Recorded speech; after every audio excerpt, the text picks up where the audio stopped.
Hello friends, स्वागत है आपका टीडीएम पे। मैं तिलक आप लोगों का स्वागत करता हूं आज के इस नए वीडियो जो कि है हमारा बायोलॉजी का नर्वस सिस्टम या फिर कहें कंप्लीट न्यूरल सिस्टम। तो चलिए आज हम लोग नर्वस सिस्टम के बारे में अध्ययन करेंगे। इसे हम लोग कंप्लीट न्यूरल सिस्टम भी कहते हैं।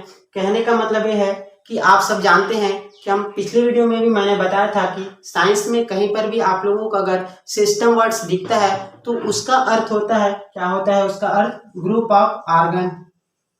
ग्रुप ऑफ ऑर्गन कहने का मतलब यह है कि साइंस में कहीं पर भी अगर हम लोग सिस्टम वर्ड्स देखते हैं तो उसका मीनिंग होता है ग्रुप ऑफ ऑर्गन। हमारे शरीर में बहुत सारे अंगों के ऐसे समूह पाए जाते हैं जो कि अलग अलग अंगों के समूह पाए जाते हैं। विभिन्न प्रकार के अंगों के समूह पाए जाते हैं जो कि एक जैसे कार्य करते हैं। जैसे कहा जाए एक्सक्रेटरी सिस्टम जो कि उत्सर्जन का कार्य करता है, डाइजेस्टिव सिस्टम जो कि पाचन से संबंधित कार्य करता है, उसे हम लोग क्या कहते हैं? Digestive system. उसी प्रकार नर्वस सिस्टम या फिर न्यूरल सिस्टम ऐसा अंगों का समूह जो कि हमारे शरीर में जितने भी अंग पाए जाते हैं, जो भी बॉडी ऑर्गन्स पाए जाते हैं, उनको कंट्रोल और जो कोऑर्डिनेट करने का कार्य करता है, उसे हम लोग क्या कहते हैं? नर्वस सिस्टम या फिर न्यूरल सिस्टम कहते हैं। कहने का मतलब ये हुआ कि ऐसे अंगों का समूह या फिर सारे के सारे अंगों का ऐसा समूह जो कि बॉडी ऑर्गन को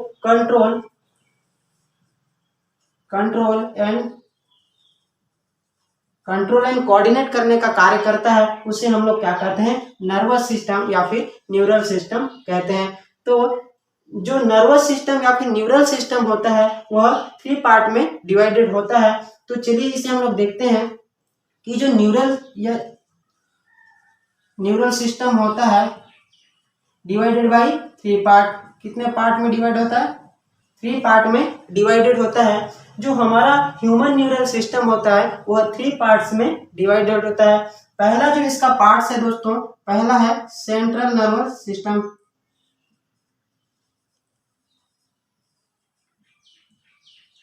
पहला जो इसका पार्ट्स है न्यूरल सिस्टम का, जो फर्स्ट पार्ट होता है उसे हम लोग सेंट्रल नर्वस सिस्टम कहते हैं। सेकंड जो इसका पार्ट है उसे हम लोग पेरिफेरल,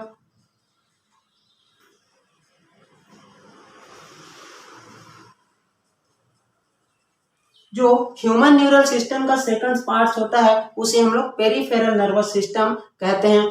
वहीं अगर हम लोग बात करें तो इसका थर्ड पार्ट होता है उसे हम लोग ऑटोनोमस नर्वस सिस्टम कहते हैं। इसे हम लोग क्या कहते हैं?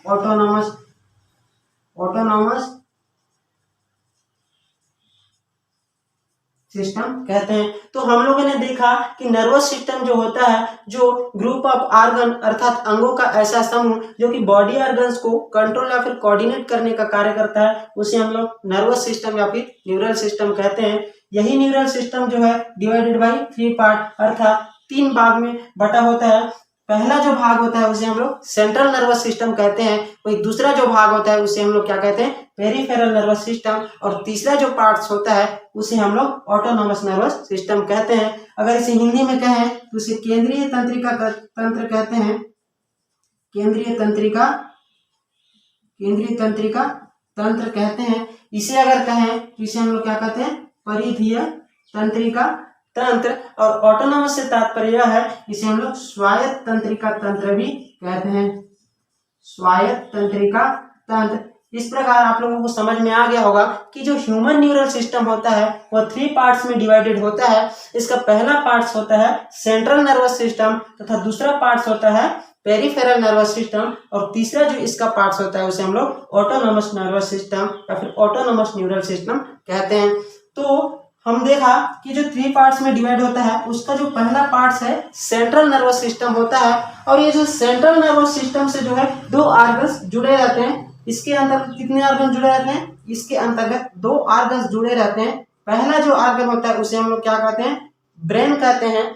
और जो इसका दूसरा ऑर्गन होता है उसे हम लोग स्पाइनल कार्ड कहते हैं।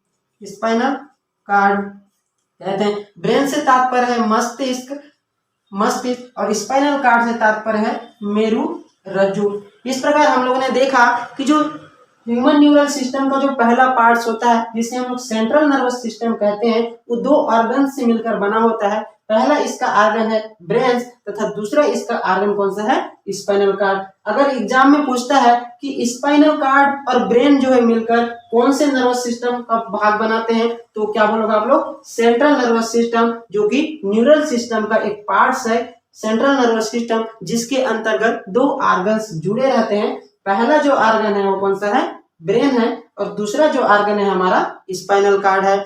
तो इस प्रकार हम लोगों ने देखा ब्रेन जो है, ब्रेन से संबंधित देखा हम लोगों ने न्यूरल सिस्टम जो 3 पार्ट्स में डिवाइडेड होता है। आगे हम लोग देखते हैं ब्रेन से संबंधित या फिर स्पाइनल कार्ड कहें तो देखते हैं इस प्रकार हम लोग क्या देखेंगे। हम लोग न्यूरल सिस्टम के अंतर्गत हम लोग पढ़ रहे हैं ह्यूमन फिजियोलॉजी, और उसके अंतर्गत हम लोग क्या पढ़ रहे हैं, ह्यूमन नर्वस सिस्टम। इसको शॉर्ट फॉर्म में कहें तो ह्यूमन नर्वस सिस्टम के अंतर्गत हम लोग को बेसिक रूप से क्या पढ़ना है, ब्रेन के बारे में या फिर ह्यूमन ब्रेन के बारे में हम लोग को अध्ययन करना है। तो आज हम लोग क्या करेंगे, ह्यूमन ब्रेन के बारे में अध्ययन करेंगे। तो आप लोग नोट करके लिखिएगा ह्यूमन ब्रेन।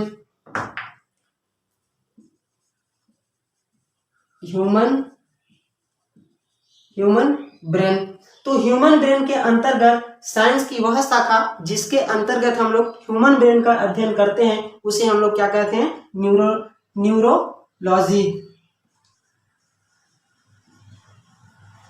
उसे हम लोग क्या कहते हैं, न्यूरोलॉजी, अर्थात विज्ञान की वह शाखा जिसके अंतर्गत हम लोग मस्तिष्क के बारे में अध्ययन करते हैं, उस शाखा को हम लोग क्या कहते हैं, न्यूरोलॉजी कहते हैं।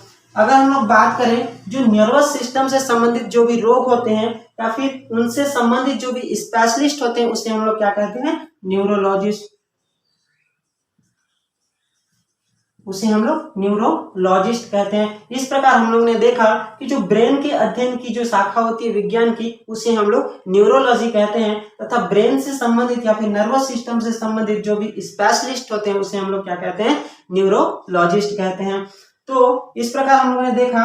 तो आगे हम लोग देखते हैं ब्रेन की जो है लोकेशन कहाँ पर होती है, लोकेशन, अर्थात इसके कहने का मतलब यह है कि जो ह्यूमन ब्रेन है वह कहाँ पर स्थित होता है।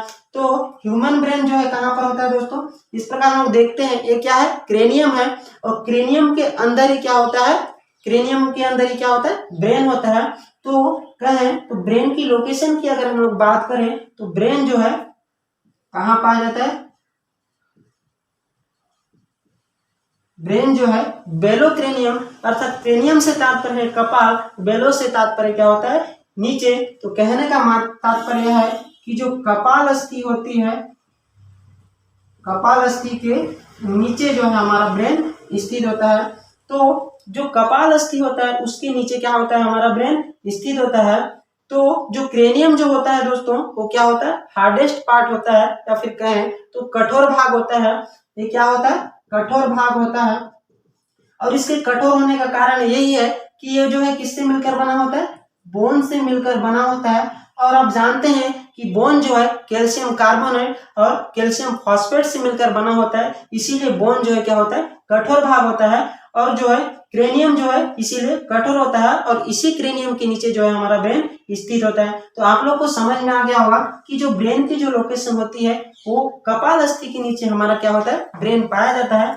और जो क्रेनियम है सबसे कठोर भाग होता है, क्योंकि यह कैल्शियम कार्बोनेट और कैल्शियम फॉस्फेट से मिलकर बना होता है। तो हमने देखा ब्रेन के लोकेशन के बारे में भी हमने देखा, तब ब्रेन की जो स्टडी होती है उसको हम लोग क्या कहते हैं, न्यूरोलॉजी कहते हैं। आगे हम देखते हैं कि जो ब्रेन होती है, जो ब्रेन होता है उसका वेट कितना होता है। जो एडल्ट, अगर हम लोग बात करें एडल्ट मेल की, एडल्ट मेल की अगर हम लोग बात करें तो उसके ब्रेन का जो वेट होता है, जो वजन होता है दोस्तों, वो कितना होता है, ऑलमोस्ट जो है 1400 से 1450 ग्राम के लगभग होता है। और हम लोग एडल्ट फीमेल की ब्रेन की वजन की बात करें, एडल्ट फीमेल के ब्रेन की वजन की हम लोग बात करें तो कितना होता है, 1300 से 1350 ग्राम के लगभग होता है। तो जो एडल्ट मेल का जो ब्रेन का वजन होता है वो 1400 से 1450 ग्राम के लगभग होता है, तथा एडल्ट फीमेल के ब्रेन की वेट की बात करें तो 1300 से 1350 ग्राम के लगभग होता है।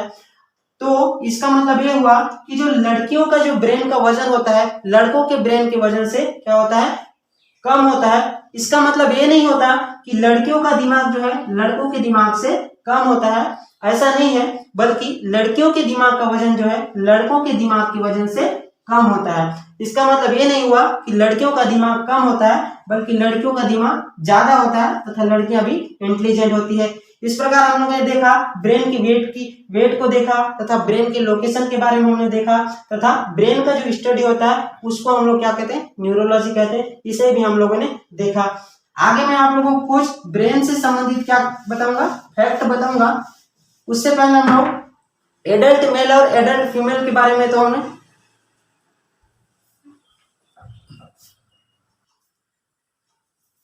इस प्रकार हम लोगों ने देखा कि ब्रेन की वेट के बारे में देखा तथा ब्रेन के लोकेशन के बारे में भी देखा। तो उससे पहले हम लोग उसके बाद हम लोग देखते हैं कि जो हम लोगों ने देखा एडल्ट मेल और एडल्ट फीमेल के वेट के बारे में भी हम लोगों ने देखा। अगर हम लोग बात करें जो चाइल्ड होते हैं, जो बच्चे होते हैं, उनके ब्रेन का जो है वजन कितना होता है, तो इनके जो ब्रेन का जो वजन होता है ऑन एन एवरेज कितना होता है, 300 से 400 ग्राम के लगभग होता है। क्योंकि जो बच्चे होते हैं उनका जो ब्रेन है उतना विकसित नहीं भी रहता है, इसलिए उनके ब्रेन का वजन जो है 300 से 400 ग्राम के लगभग होता है। इसके बाद मैं आप लोगों को ब्रेन से संबंधित कुछ फैक्ट बताऊंगा जिसे आप लोग नोट कर लेना। ब्रेन से संबंधित कुछ फैक्ट बताऊंगा। ऐसा कहा जाता है कि जो हमारा ब्रेन होता है उसके वजन का 2.5 से 3%, 2.5 से 3% जो है प्रति साल या फिर पर ईयर जो है 25 से 26 साल के बाद जो हमारा ब्रेन होता है उसका 2.5 से 3% या फिर 2.5 से 3 ग्राम वजन जो है पर साल कम होते जाता है, ऐसा कहा जाता है। और अगर हम लोग बात करें, और ऐसा भी कहा जाता है कि जो हमारा ब्रेन होता है, जैसे हमारा ब्रेन जो है 100% है, तो उसमें से हम लोग जो है 2.5 से 3% ब्रेन का ही यूज कर पाते हैं, बाकी का जो ब्रेन का जो हिस्सा होता है वो खाली रह जाता है। तो अगर कोई व्यक्ति 3 से ज्यादा या फिर 4% या फिर 5% ब्रेन का यूज करता है तो उसको एल्जाइमर होने की संभावना रहती है, या फिर उसको एल्जाइमर नामक बीमारी होता है। एल्जाइमर नामक बीमारी होता है। एल्जाइमर बीमारी से तात्पर्य यह है या फिर इसका अर्थ यह है कि जो इससे क्या होता है, एल्जाइमर बीमारी से होता है कि जो नए मेमोरी जो होता है वो लॉस हो जाता है, अर्थात जो नया मेमोरी होगा वो लॉस हो जाएगा, वो याददाश्त नहीं रहेगा, और जो पुराना मेमोरी भी रहेगा, जो पुरानी चीजें याद रहेगी वो भी प्रॉपर तरीके से याद नहीं होता, वो भी भूलते जाता है। और ऐसा कहा जाता है कि जो आइंस्टीन नामक साइंटिस्ट थे उन्होंने अपने ब्रेन का 4 से 5% यूज किया था, और ऐसा कहा जाता है कि जो आइंस्टीन थे वो जब अपने अंतिम स्थिति पर थे तो उनको प्रॉपर जो है अपने घर का एड्रेस भी नहीं पता था, क्योंकि उनको एल्जाइमर नामक बीमारी हो चुकी थी।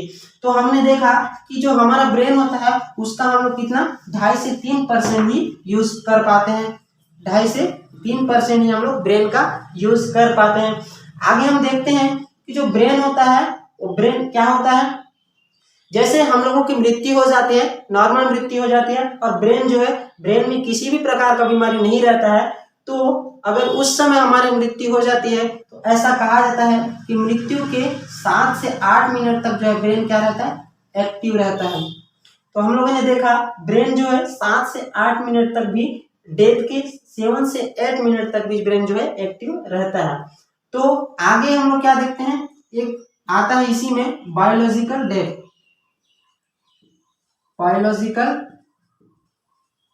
बायोलॉजिकल डेथ से तात्पर्य यह है कि बॉडी के जो जितने भी ऑर्गन्स है वो सभी कार्य करते रहे, किंतु ब्रेन जो है काम करना बंद कर दे, तो उसे हम लोग क्या कहते हैं, बायोलॉजिकल डेथ कहते हैं। इसे ही हम लोग कोमा भी कहते हैं। इसका तात्पर्य यह है कि बॉडी के समस्त ऑर्गन काम करते रहे किंतु ब्रेन काम करना बंद कर दे, तो उसे हम लोग बायोलॉजिकल डेथ या फिर इसे कोई कोमा भी कहते हैं। आगे हम लोग देखते हैं ब्रेन क्या है, brain is a brain is a fattest organ, fattest organ, वसीय अंग है। ब्रेन क्या है? ब्रेन क्या है? वसीय अंग है। तो मैंने कहा brain is a fattest organ या फिर ब्रेन क्या है? वसीय अंग है। तो कहने का मतलब यह है कि ब्रेन क्या है? एक प्रकार का वसीय अंग है, क्योंकि सबसे ज्यादा ऊर्जा जो है हमारे शरीर को किससे प्राप्त होती है? वसा या फिर फैट्स से प्राप्त होती है। तो जो हमारा मानव शरीर होता है उसको किन किन चीजों से ऊर्जा प्राप्त होती है? पहला बात करें तो कार्बोहाइड्रेट, कार्बोहाइड्रेट, दूसरा प्रोटीन, तीसरा क्या होता है? फैट्स से होता है। तो मुख्य रूप से इन तीन चीजों से हमारे मानव शरीर को ऊर्जा प्राप्त होती है। और अगर इनमें से भी हम लोग बात करें तो सर्वाधिक एनर्जी जो है किससे प्राप्त होती है? सर्वाधिक एनर्जी जो है फैट्स से मानव शरीर को प्राप्त होती है। और ऐसा कहा जाता है कि जो ब्रेन होती है उसमें जो है 70,000 थॉट्स जो है पर डे आते हैं, और उनमें से भी जो 90% थॉट होते हैं, 90% जो थॉट होते हैं वो निगेटिव होते हैं, तथा जो 10% के थॉट्स होते हैं वो क्या होते हैं? पॉजिटिव होते हैं। तो हमने देखा एक ब्रेन होता है उसमें प्रतिदिन जो 70,000 थॉट्स आते हैं या फिर 70,000 विचार आते हैं, उनमें से 90% जो विचार होते हैं वो क्या होते हैं? निगेटिव होते हैं, और 10% विचार ही क्या होते हैं? पॉजिटिव होते हैं। देखो जो ब्रेन होता है उसके द्वारा ही विभिन्न प्रकार के ऑर्गन, जो मानव शरीर में समस्त ऑर्गन है, उनका कंट्रोल और कोऑर्डिनेट करने का काम किसका होता है? ब्रेन का काम होता है। और उसी के द्वारा ही सोचने समझने की शक्ति भी प्राप्त होती है। और इन सभी चीजों के लिए क्या चाहिए हमको? ऊर्जा चाहिए। तो ऐसा कहा जाता है कि जो कार्बोहाइड्रेट्स होता है या फिर मानव शरीर का अगर 100% एनर्जी की बात करें तो उसमें से 20% जो है अकेला कौन यूज करता है? ब्रेन यूज करता है। और इतने ऊर्जा की आवश्यकता होती है, और सबसे ज्यादा जो ऊर्जा जो है हमको किससे प्राप्त होती है? वसा से प्राप्त होती है। इसी कारण ही ब्रेन को क्या कहते हैं? फैटेस्ट ऑर्गन भी कहते हैं। तो इस प्रकार हमने देखा कि brain is a fattest organ. आगे फैक्ट की बात करें तो आगे नोट करिएगा चौथा फैक्ट। चौथा अगर फैक्ट की बात करें तो ब्रेन में अगर पूछा जाए कि सर्वाधिक मात्रा में कौन सा खनिज पाया जाए, तो आपको मैं कुछ ऑप्शन देता हूं खनिज की। Sodium, potassium, zinc. तो इनमें से सर्वाधिक जो है मिनरल ब्रेन में कौन पाया जाता है? तो सर्वाधिक मिनरल की अगर बात करें तो कौन सा पाया जाता है? सोडियम। सर्वाधिक कौन सा पाया जाता है? सर्वाधिक जो है सोडियम पाया जाता है। तो most abundant minerals present in human brain कौन सा? सोडियम आएगा। तो सर्वाधिक मात्रा में ह्यूमन ब्रेन में पाया जाना मिनरल या फिर खनिज कौन सा है? अगर एग्जाम में क्वेश्चन आता है तो कौन सा है? सोडियम है। इस प्रकार हम लोगों ने देखा कि ब्रेन कौन सा है? फैटेस्ट ऑर्गन है, तथा ब्रेन में सर्वाधिक मात्रा में क्या पाया जाता है? मिनरल। अगर पूछे तो ब्रेन में सर्वाधिक मात्रा में मिनरल सोडियम पाया जाता है। आगे हम लोग देखते हैं ब्रेन को पढ़ने से पहले,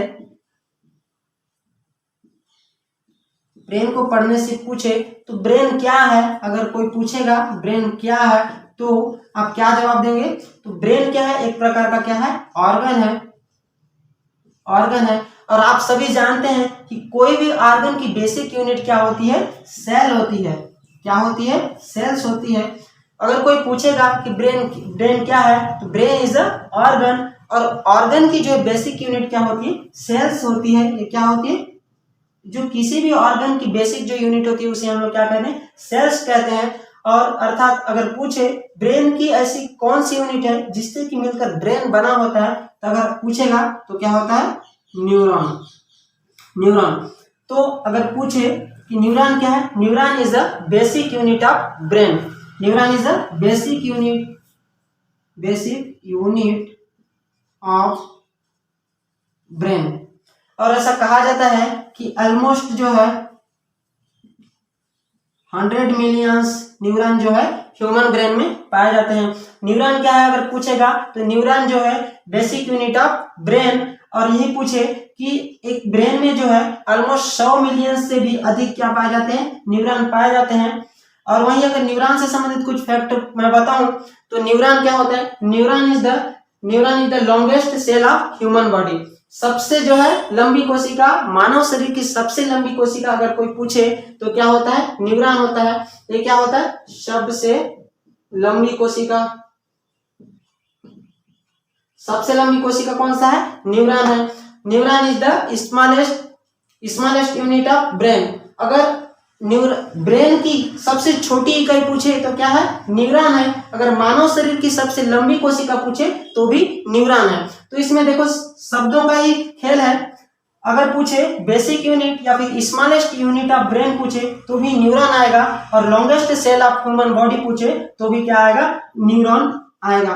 तो इस प्रकार हम लोगों ने देखा ब्रेन जो है क्रेनियम के नीचे स्थित होता है। अगर क्रेनियम पार्ट को हटा देते हैं तो ब्रेन जो है 3 लेयर से क्या होता है, कवरिंग होता है। अगर हम लोगों ने देखा था कपाल अस्थि के नीचे क्या होता है, ब्रेन स्थित होता है। कपाल अस्थि हमने देखा था ब्रेन के लोकेशन में देखा था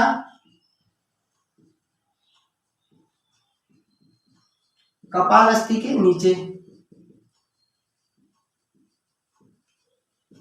तो हमने क्या देखा था, ब्रेन कहाँ पाया जाता है, तो कपाल अस्थि के नीचे ब्रेन पाया जाता है। तो उसमें से अगर हम लोग क्रेनियम वाले पार्ट को हटा देते हैं तो ब्रेन जो है एक झिल्ली से क्या होता है, कवरिंग होता है। तो जो झिल्ली से ब्रेन कवरिंग होता है उस झिल्ली को हम लोग क्या बोलते हैं, मेनिंजाइस।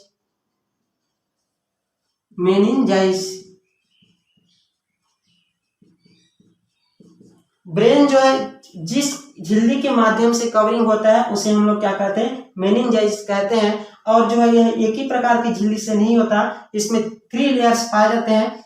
उस 3 लेयर का नाम आप लोग नोट कर लीजिए। जो मेनिंजाइस होता है वो 3 लेयर से मिलकर बना होता है। पहला जो इसका लेयर होता है उसे हम लोग क्या कहते हैं,